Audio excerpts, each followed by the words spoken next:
The narrow path. Then Christian decided to return to the right path.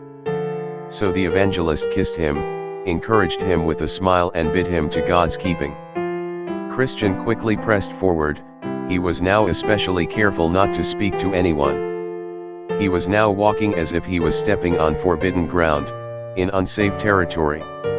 He was keenly intent on reaching the right path which he had left to follow the advice of Mr. Worldly Wiseman. Evangelist guides Christian to the right path. Christian arrives at the narrow gate. So after a while Christian arrived at the narrow gate. It was written over the gate, "Knock, and it shall be opened unto you." Therefore he knocked more than once or twice, saying, "May I now enter here? Will he within open to sorry me, though I have been an undeserving rebel? Then shall I not fail to sing his lasting praise on high." At last, a dignified person named Goodwill came to the gate. "Goodwill, who is there? From where have you come and what do you want?" "Christian, here is a poor burdened sinner. I come from the city of destruction, and am on my way to the celestial city, so that I may escape the wrath to come. As I have been informed that the way to my destination is through this gate, I would like to know if you are willing to let me enter." "Goodwill, I am willing with all my heart." And with that, he immediately opened the gate. As Christian was stepping through the gate, he was quite surprised, when Goodwill suddenly pulled him in. "Christian, what does this mean?" "Goodwill, a strong castle has been built just a little distance outside this gate, and its captain is named Beelzebub. From there, he and his army shoot arrows at those who seek entrance at the narrow gate, attempting to kill them, before they can pass through. Christian, I rejoice and tremble."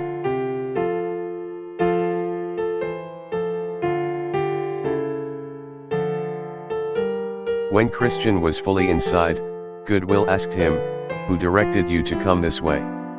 "Christian, Evangelist told me to come this way and knock at the gate, just as I did. He further told me that you, sir, would tell me what I must do next." "Goodwill, an open door is set before you, and no one can shut it." "Christian, now I begin to reap the benefits of my hazards." "Goodwill, but how is it that you have come alone?" "Christian, because none of my neighbors saw their danger, as I saw mine." "Goodwill, did any of them know of your departure?" "Christian, yes, my wife and children were the first to see me leave, and they called after me to return. Some neighbors also cried out as a group for me to come back. But I put my fingers in my ears, and ran for eternal life." "Goodwill, but did none of them come after you to persuade you to return?" "Christian, yes, both stubborn and yielding, but when they realized that their arguments had not been successful, stubborn returned in a rage, but yielding came with me for a short distance." "Goodwill, but why did he not come through?" "Christian, we both came together until we suddenly fell in the slough of despond, then my neighbor yielding was discouraged and refused to go further.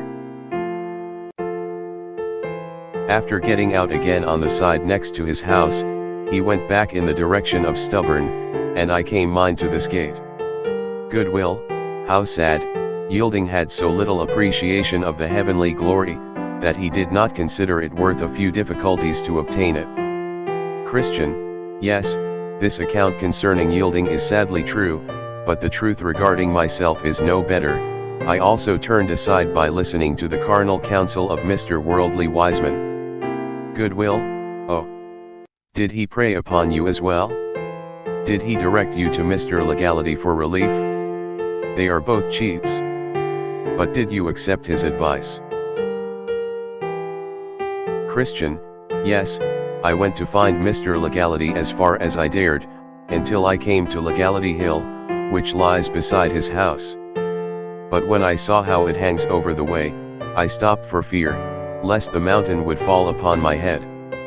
Goodwill, that mountain has been the death of many, and will be the death of many more. It is good you escaped being crushed by it. Christian, truly I do not know what might have become of me, if Evangelist had not arrived. It was God's mercy, that he came to me again, for otherwise I would never have come to this place. Oh! What grace is this to me that I am allowed entrance here. Goodwill, we make no objections against anyone, despite all that they have done before they come here, they are never cast out. Therefore, my good Christian, walk a little distance with me, and I will teach you about the way you must go. Look in front of you, do you see this narrow path? That is the way you must go. It was walked by the patriarchs, prophets, Christ, and his apostles, and it is as straight as it can be made.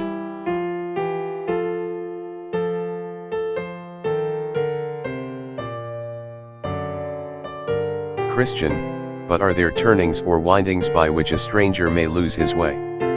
Goodwill, yes, there are many side paths that attach to this narrow path, and they are crooked and wide. But you may distinguish right from wrong, the right being confined and narrow.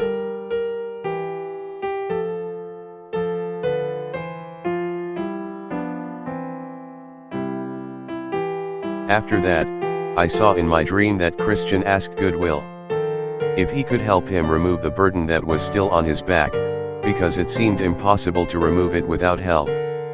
Goodwill advised him that he should be content to carry the burden until he reached the place of deliverance, the burden would then fall off his back by itself. So Christian seriously began to prepare for the journey before him.